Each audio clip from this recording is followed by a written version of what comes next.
নমস্কার বন্ধুরা, একটা নতুন ভিডিওতে তোমাদের সবাইকে স্বাগত।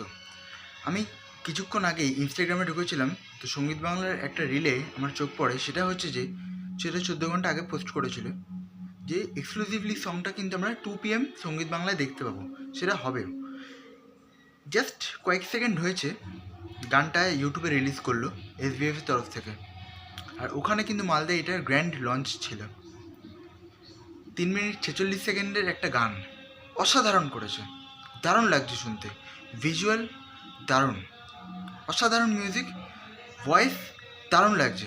সুচিস্মিতার গলা আর মেল ভয়েস হচ্ছে ঈশান মিত্র, দুজনেই ফাটিয়ে দিয়েছে। দেব আর ইদিকা পলের যে কেমিস্ট্রিটা আফটার খাদানের যে গানটা ছিল অসাধারণ লাগছে। আর এত সুন্দর, মনে হচ্ছে না যে একবার শুনলে কাজ হবে।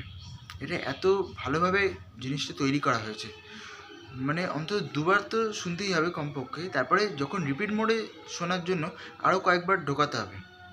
তো তোমরা বুঝতেই পারছো যে কীরকম গান হয়েছে। আর নীলায়ন চ্যাটার্জি ভাই ফাটিয়ে দিয়েছে, অসাধারণ। মানে মিউজিক এত সুন্দর দিয়েছে, প্লাস এদের যে কস্টিউমটা লাগছে, যে সিনগুলো আমরা দেখতে পাচ্ছি দুজনের মধ্যে, অসাধারণ অসাধারণ। এইটাই কিন্তু দরকার ছিল, একটা ম্যাথ রোম্যান্টিক সং।